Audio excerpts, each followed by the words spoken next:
So good evening, Senator. It's great to have you with us for the Principal Entrepreneurship Conference on the topic of woke capitalism, co-hosted by the Bush School and the Napa Institute. I want to begin with something that I think says a lot about you personally, which is the way you begin almost every day by posting a scriptural quote on Twitter. As a person of faith, I find this to be very encouraging to see a national leader like you being so clear about your faith. I'm curious, and I'm sure everybody watching will be curious too, what is your thought process in terms of thinking about which scriptural quote I'm going to post each day? Yeah, well, actually, it's not a very difficult thing to decide every day. Largely, for the most part, on most days, it's based on the daily reading in the Catholic Church from the Mass. So for the most part, unless it's a memorial or something like that day, it'll give you an Old Testament verse, it'll give you a psalm, it'll give you a New Testament, and then it'll give you a gospel. And you can pick from that. So if you do that every 3 years, you'll get through the whole Bible. So generally speaking, I mean, that's generally, I say most of the time, that's where it comes from. Every now and then, you know, if that day is just not in context or whatever, it just doesn't line up. I'll use my old reliable as Proverbs. And you can, I actually started doing it that way. You know, you can basically pick one chapter every day of the month and get through it, unless you have 31 days in the month. But so it really is, that's sort of the process. And, you know, sometimes you'll put something and something will happen on the news and people think the two are aligned, but they really aren't. But I think one of the things that's most amazing as you do that every day is it sort of, you look at this ancient document, the most read book in the history of the world, and you realize that even if you're not a believer, even to say if you're an atheist or an agnostic or whatever it may be, it's extraordinary how you go through the Old Testament as an example. It captures the essence of so much about human psychology and instinct and behavior and the nature of humanity that applies to this very day. I mean, there's not a single day that you don't read through it and you don't realize that these words were written in a very different time and very different societies, and yet it's so much, it still speaks so deeply to some contemporary issue going on in our daily lives, not even in politics. So that's generally the thought process. It's an opportunity to share with people. Initially, a lot of people didn't like it, you know, and they were saying, oh, you're mixing Twitter. I said, look, Twitter is a voluntary thing. If you don't like it, you don't have to read it. You don't have to follow me, you know, but that's the gist of it. That's good. Thank you. It seems, it signals, I think, for me, that how much faith does influence your thinking. So you spoke at our business school in this room just a few months ago, and you quoted for us from Rerum Novarum. That was Pope Leo XIII's 1891 encyclical. Most politicians don't go around quoting Pope Leo XIII. So can you say a little bit more about how your faith kind of influences how you think about policy? Yeah, first of all, let me say every person in public policy at the end of the day is about two things. Number one, making a decision about what is good and bad or right and wrong. And second, it's about how you're going to use power to organize a society, and hope those two things are aligned, right? So if public policy in many ways is about what's good and what's bad, or what's right and what's wrong, and we want to protect what's good and right, and we want to discourage and punish or prevent what's bad or wrong, then the second question is, well, where do you determine what's right or wrong or what's good or bad?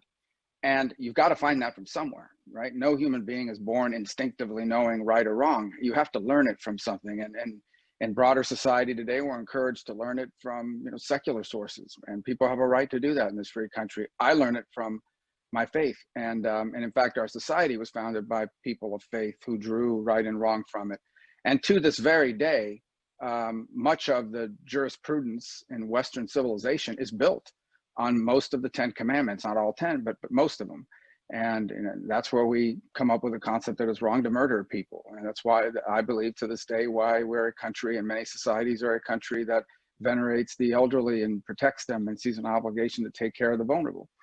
So for me, that's the role the faith plays, is it provides life. It provides reason and purpose behind why I think certain things are right and certain things are wrong. And then when it extends into contemporary political issues, it's a good place to remind you that really government doesn't exist to be served by the people. It's the government exists to serve the people, and the same is true for our economy and everything else. Our fundamental obligation as policymakers is to do what is good for the broader society and civilization, and whether it's economic policy, foreign policy, or traffic laws for that matter. And so that's the role faith plays. It is where I derive sort of the basis for what's good and bad or wrong or right. Others can derive it from different sources, but I certainly think mine is a valid one, and an important one that I think is built on ancient wisdom and that has been proven, and in my view, divine wisdom. Thank you. I'd like to follow up that further into the economic side. So when you spoke at the Bush School, you talked about what you called common good capitalism, the idea that federal policy, we should be making decisions based on what's good for the nation more broadly, not just GDP or the stock markets. I'd be curious to know, what was the journey that brought you to this point? Because it kind of feels different from the sort of Tea Party ethos that was alive in the Republican Party when you were first elected to the Senate in 2010. Yeah, I have to credit sort of a big acceleration in my journey to the opportunity to run for president of the United States. You know, my life is the life of the son of two immigrants who came to this country with no education, no connections, worked really hard, never became rich, but they owned a home. They raised all four of their kids to have better lives than themselves. They were able to retire with dignity and lived to see all four of their kids be able to fulfill whatever dreams they had for themselves. And so I'm an enormous believer in the American dream. And so you go out and run for president and you start running into people who don't share the same enthusiasm because their life experience has been different. They worked at a factory that was closed down, and it's the loss of their job destroyed their community, destroyed their marriage, divided their family, and sent them into a deep spiral. Others who you run into who feel like we live in a society that's unfair to people like them. How come I work as hard as anybody else? You know, why can't I don't want to be rich? I just want some of the basic things. You know, just a generation ago, my father worked here and he was able to retire and raise his family. And now, you know, I can't even make ends meet. You run into that and it forces you to sort of go back and think about it and say, well, what is it that's happening behind the scenes that's making people feel this way? And from it, you realize that three things. Number one is, I believe, in my view, that capitalism and free enterprise is a vastly superior way of organizing your economy versus socialism. I think it always reaches the most efficient outcome, which generally is what you want to see happen. You don't want those investment decisions being made and controlled by government. But I also recognize that there are times when the most efficient outcome that the market reaches may not necessarily be the best one for your country. So it is more efficient to make things in China or in another country. But it's not necessarily in our national interest to make certain things in China. It's not in our national interest to depend on them for pharmaceuticals or personal protective equipment or you know, all sorts of other technologies that we now do. And there's a side issue involved in that too, is that when that manufacturing capacity leaves your country, you don't just have cheaper prices. You also lose jobs, and with the loss of those jobs, you'd end up corroding and destroying communities, community groups, families, and individual lives. And so what do you do in those instances in which the free market outcome is not in the common good? And that is exactly kind of the crossways where I came to, you know, and that is, it brings you back to the fundamental thing I said a moment ago, and that is the purpose of our economy is not to serve some ideological concept. It is to have an economy that is good for our people and for our country. And when free enterprise reaches an outcome that's good for our country, which is most of the time, that's what we should allow to work. And in those instances where the outcome is not good for our country, that's where public policy has to make a difference, not by taking over those industries, but by incentivizing those in those industries to undertake behavior that is good for Americans and for the society at large. I think you're given some idea of the answer to this question. So there are those on the left who make the same claim, that in the name of the common good, the federal government should intervene in this, that, and the other industry. What is the difference between that kind of a more socialist leaning attitude to common good capitalism? Well, I think the difference is the following. I think number one is that they want to direct the outcome. In essence, their answer is that somehow, first of all, the belief on the far left on these issues is that capitalism is inherently evil, and that the reason why a company is making things in another country is because they're evil and greedy people. That's the basis of their thinking. My view of it is that the reason why they're making things in other countries is because it makes all the business sense in the world. Now, it's not good for America, and that's why we have to address it. But in their mind, from just a pure dollar and cents perspective, That's the ration. They are responding to an incentive. We have put an incentive in place that is encouraging that behavior. We've even cheered it because, you know, when the stock market, when the values and the shares in that company go up as a result of that move, we view it as, you know, evidence of how well they're doing. But their answer to that problem is, number one, these people are evil and need to be reined in and or controlled. And their second is the government needs to order them, force them, direct them to come up with an outcome that we want them to come up with. And you don't just stop there. We don't just want them to make things in America. We want to tell you who you have to hire, what background, race, and ethnicity they have to be. Are you, you know, and then it just keeps going on and on and on and on. I mean, it just never ends. Once the government can tell you what to do with private business in terms of your daily operations, it becomes really destructive. And then what you've actually done is create an incentive for that activity not to happen here at all. My approach is very different. My approach is, in those instances in which the common good is not being served, we need to reverse the incentives. In essence, if you no longer manufacture in the US because something we did here made it more cost effective for you to do it over there, then we need to reverse that incentive, whether it's it can be a combination of things. It could be changes to the way we tax that behavior. It could be creating a market for the product, American-made products, by having a Buy American requirement. The government's a big purchaser of all sorts of different things. It's investment in basic research and development, which oftentimes is done with a defense or a space program purpose, but then spins out and has a commercial application as well. So it's a very different approach. And ultimately, I don't want to direct where these companies, in terms of where in the US they open their businesses, you know, how they hire people and so forth.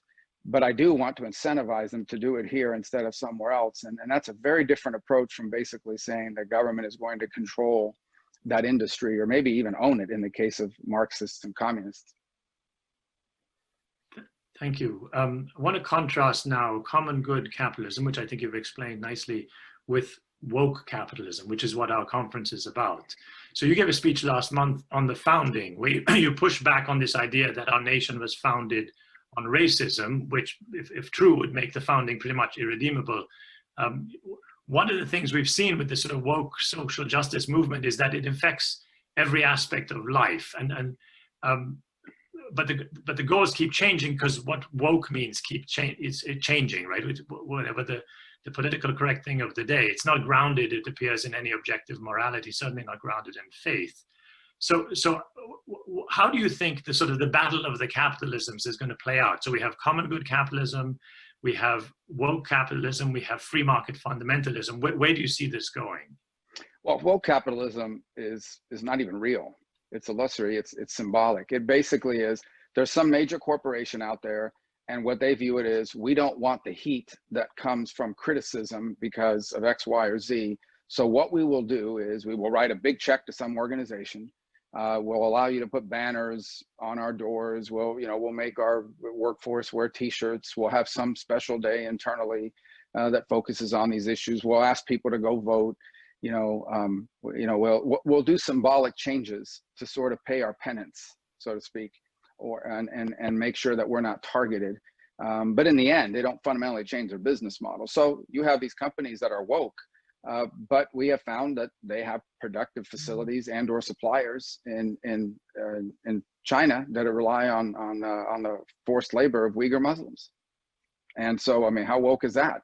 It's interesting, you have the National Basketball Association, which has embraced the Black Lives Matter slogan, at least, if not the organization, the individual organization about which very little is known, yet has no problem keeping silent when it comes to China and China's efforts to tell the NBA, don't speak, there better not be any jerseys that say anything about Uyghur Muslims or anything about Tibet or anything about Falun Gong or anything about religious liberty in China.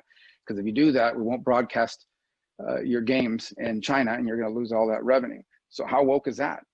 We have companies that will boycott holding events in a state because of some law they pass, but have no problem adhering to whatever the requirements are of some authoritarian government somewhere else. That's not woke, that's hypocrisy. And that's why woke capitalism really is nothing more than the extortion that these corporations are paying simply not to be targeted or not to become the target of some public campaign to destroy them.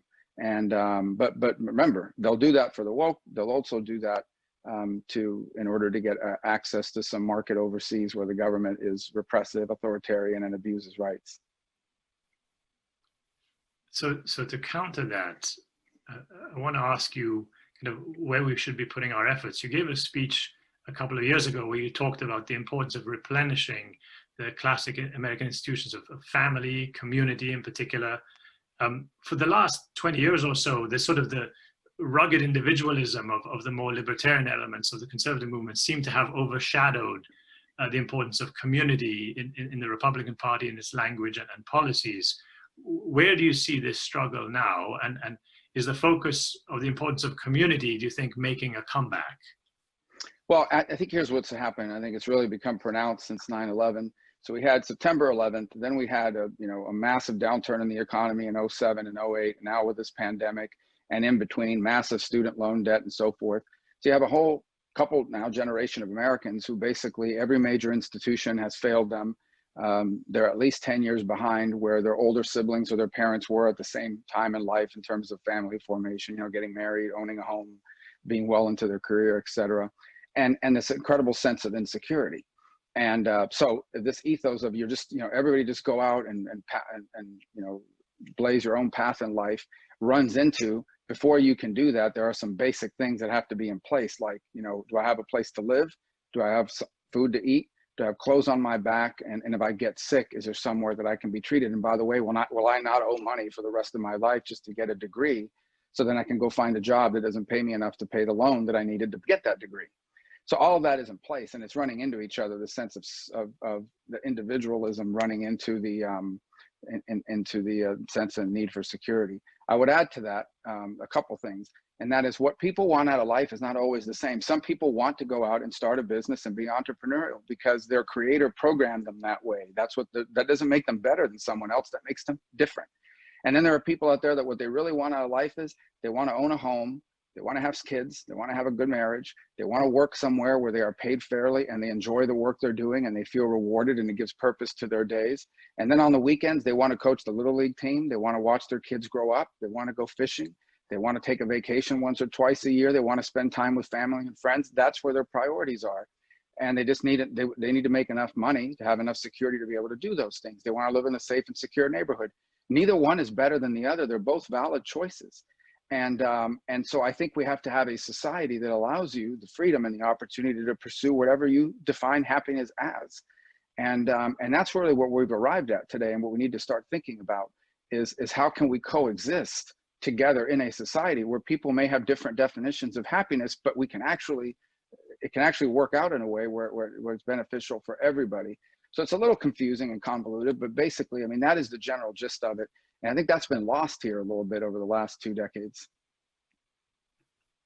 Thank you. I want to close with sort of a practical application of that, about how you apply everything we've been talking about to specific policy. So one big example for me is the Paycheck Protection Program, right?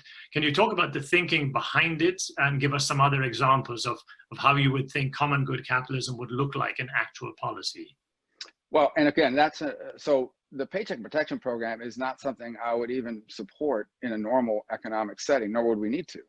But here you have a situation in which we have a public crisis, right? There's a virus and people get infected by coming in contact with other people.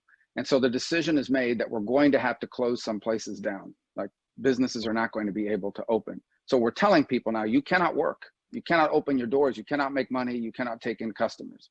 That's a taking. If I did that, if I took your private property now and told you you can't use it, the government has to compensate because we want to make it into a park, we have to pay you for it. So my view of it from the very beginning was this was a taking. The second point is, what do we do about it? Do we just give the money to the owners? And our view of it was, not only should we help keep those businesses alive during the shutdown to some extent, we can't make them whole, but we can certainly keep them alive, but we want to keep their workers attached to the employer. In essence, one thing is to be told you can't work. Another thing is to be told you don't have a job and we don't know when you're going to have a job. And at the core of that is understanding that a job is not just about a paycheck. If work was just about a paycheck, then we just send everybody money. Work is also about the dignity that comes where I believe man was created for work. Without purpose to your days, there is no dignity and it really becomes corrosive. And so our view was we want to keep as many people as possible attached to their employer. It's good for the business, but ultimately it's also good for the individual and for the community. And that was the thinking behind it. And it's certainly preferable than 8-week or 10-week unemployment check that when it runs out, you still don't have a job. So that was the thinking behind it. We had no structure in which to deliver that for small firms. We know how to do that for big companies and big industries. We don't know how to do that for the dry cleaner down the street. And hence the Paycheck Protection Program was created. And when you create something that big, that fast, there are always going to be problems in its implementation. But it is by far the most successful part of the CARES Act, and I would argue by far the most successful government program that has been implemented in the last quarter century, if not more. It literally saved over 50 million jobs and millions of small businesses who are open and survived because of that. And I actually think we need to go back and do a second round of it, more targeted, because if we don't, you're going to see some structural permanent damage done to our economy that's going to take a decade or longer to recover from. Thank you very much, Senator. It's been really great having you at our conference. We really, really appreciate you giving us a lot to think about. Yes, well, thank you for the opportunity to do it. Anytime. Yes, sir. Thank you. Thanks. Stay safe. God bless. You too. You too. Thank you. Bye-bye.